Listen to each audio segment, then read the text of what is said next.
C'est le Saint-Esprit qui suscite, qui développe et fait prospérer les missions.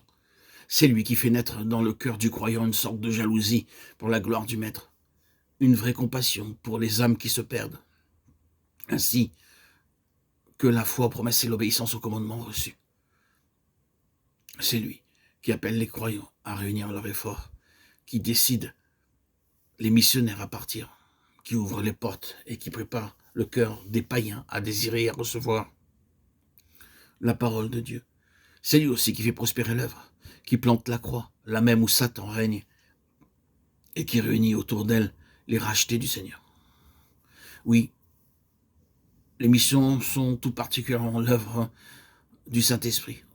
Aussi, nul ne peut s'attendre à être rempli du Saint-Esprit s'il n'est pas prêt à s'employer aux missions, et aucun de ceux qui veulent travailler à l'œuvre des missions ne doit redouter sa faiblesse ou son incapacité.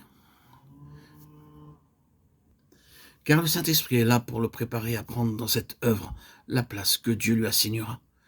Que tous ceux qui prient pour les missions et qui voudraient voir un véritable esprit missionnaire dans l'Église demandent que l'Esprit ait toute liberté d'action dans chacun de ses membres, dans ses cultes et ses œuvres. Après qu'ils eurent jeûné et prié, ils les firent partir. Eux donc étant envoyés par le Saint-Esprit descendirent à Séleucie. Leur départ était donc à la fois l'œuvre de l'Église et l'œuvre de l'Esprit. Voilà la position normale. On voit des hommes qui sont envoyés par le Saint-Esprit tout seuls, au milieu de l'indifférence ou de l'opposition de l'Église. Le Saint-Esprit fait son œuvre. On voit aussi des hommes qui sont envoyés par l'Église seule.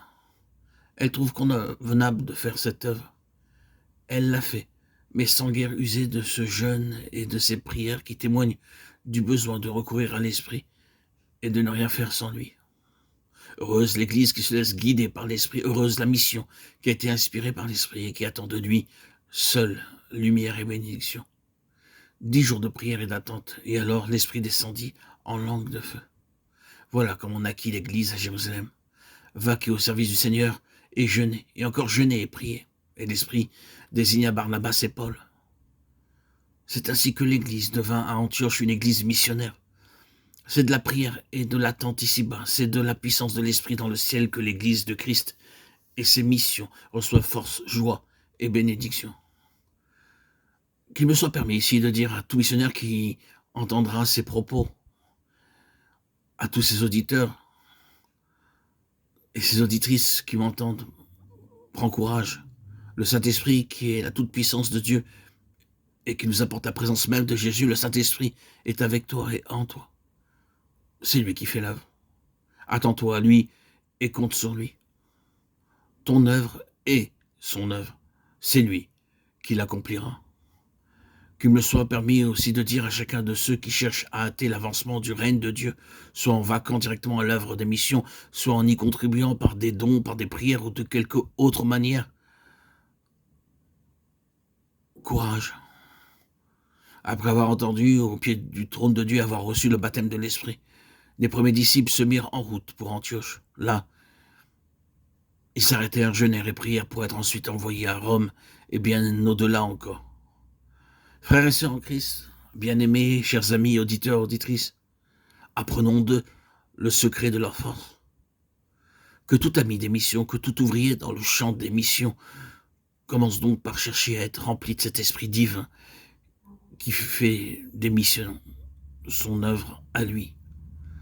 Témoignons hautement que l'Église et le monde ont besoin de croyants qui soient animés de l'Esprit et de la présence de Christ et qui le prouvent par leur vie.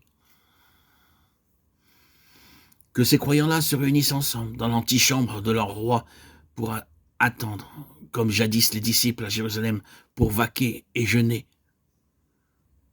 comme plus tard les disciples à Antioche. Aujourd'hui, comme autrefois, l'Esprit descend d'en haut avec puissance. C'est lui qui appelle et qui décide à partir toujours.